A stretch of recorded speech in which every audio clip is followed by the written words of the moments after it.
Salam alaikum wa rahmatullahi wa barakatuh. J'ai reçu énormément de mails concernant ce sujet, car beaucoup font cette erreur. L'erreur que beaucoup de jeunes font aujourd'hui, c'est de croire que, Inch'Allah, une fois marié, tout ça va disparaître. Et ça, c'est la plus grosse illusion qu'ont les jeunes aujourd'hui.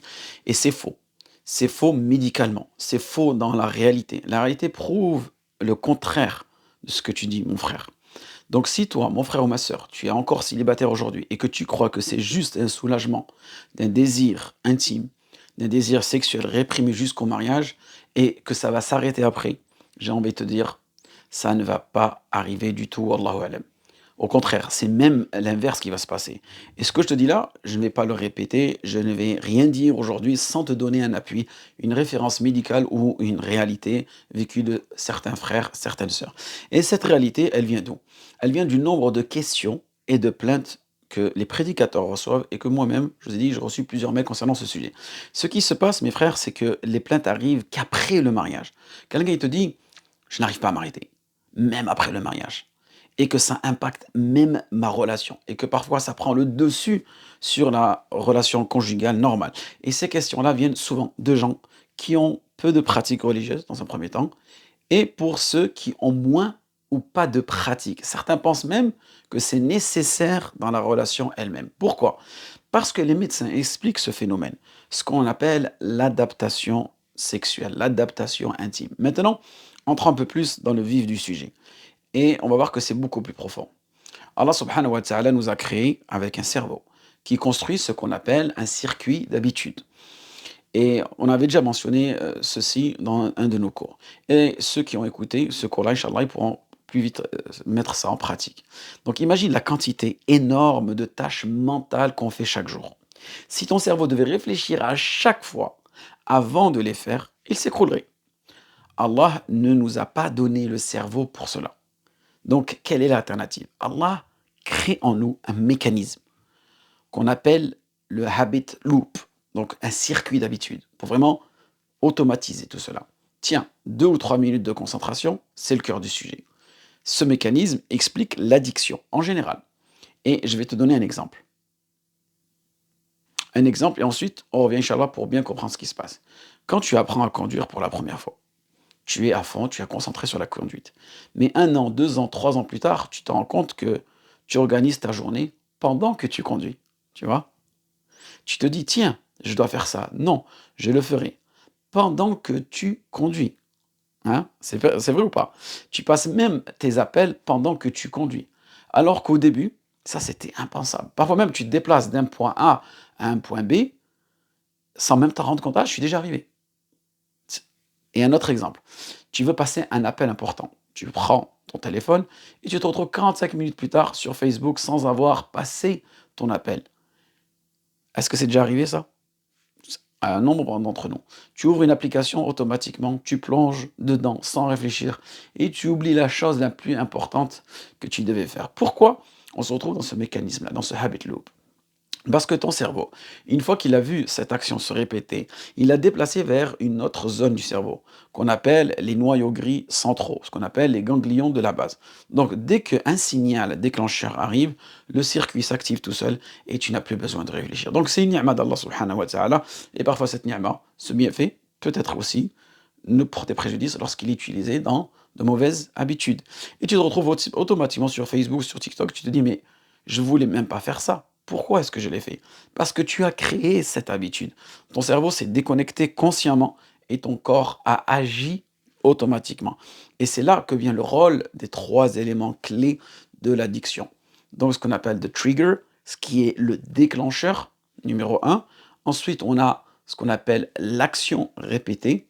Et numéro 3, c'est la récompense, le plaisir ou le soulagement, cette fameuse hormone, cette dopamine, cette hormone du bonheur qui se déclenche. Donc, une fois que ce cycle est répété plusieurs fois, ton cerveau le reconnaît comme une routine et le déplace dans les zones automatiques. Donc, si tu n'arrives pas à lâcher ton téléphone, maintenant tu sais pourquoi. 1, 2 et 3. Et dès que le déclencheur arrive, tu agis sans penser. C'est pour ça que tu peux conduire et penser à autre chose. Et aussi, parfois, tu ne peux pas te passer d'effectuer autre chose que cette chose-là. Et c'est pour ça que tu prends ton téléphone et tu tombes automatiquement sur ce qui te donne ta dose de plaisir.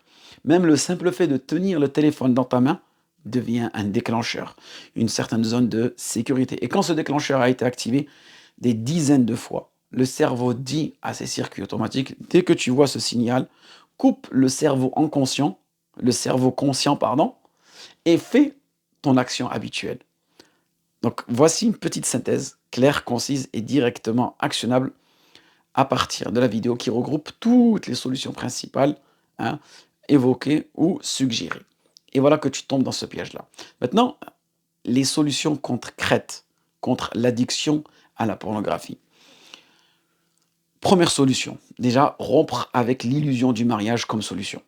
Ça, c'est vraiment. Il y en a, ils retardent. De toute façon, quand je me marierai, j'arrêterai tout. Ne crois pas que le mariage va éteindre tes désirs ou effacer ton addiction.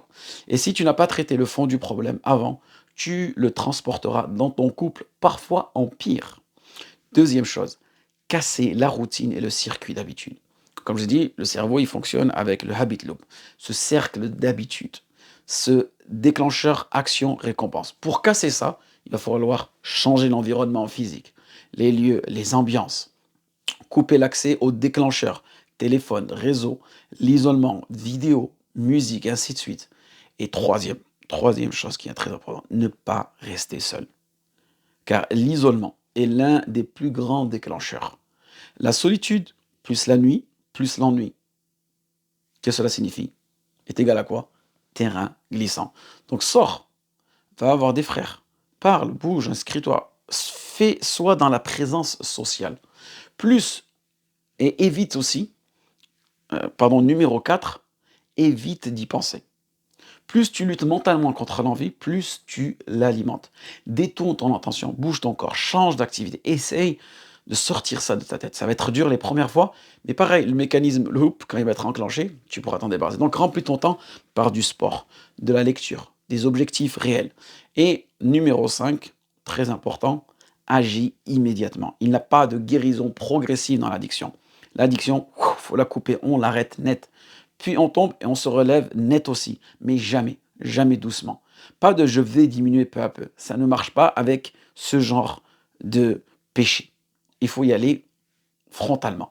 Et numéro 6, supprime tous ces déclencheurs, tous ces triggers. Identifie ce qui t'entraîne systématiquement vers l'acte. Être allongé dans un lit avec le téléphone, te retrouver seul, le fait de t'isoler dans ta chambre, le fait de te retrouver dans des endroits intimes, tout cela. Être chez soi tout seul, à une certaine heure aussi, la nuit, fais attention de ne pas t'isoler. Et l'ennui, certains souvenirs, certaines musiques, certaines tenues peuvent tout simplement, hein, te faire réveiller cela.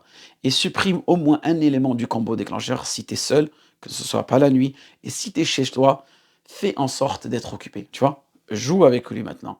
Soit numéro 1, soit numéro 2, soit numéro 3. Donc l'addiction, elle ne se combat pas avec douceur. Elle se casse d'un coup. Donc dès maintenant, et ce rappel, Allah yabarak fikoum, il est bénéfique autant pour nos frères ou nos sœurs, parce que nos sœurs aussi, elles commencent, waliyadu billah, à se plaindre de ce genre de comportement. Donc, et aussi, le mariage n'efface pas l'addiction. Donc, pourquoi, Inch'Allah, il faudra tout simplement arrêter tout de suite. Wafaqakallah, wafaqakillah lima yuhibbu wa yarda, wa akhiru da'wana, alhamdulillahi rabbil alamin.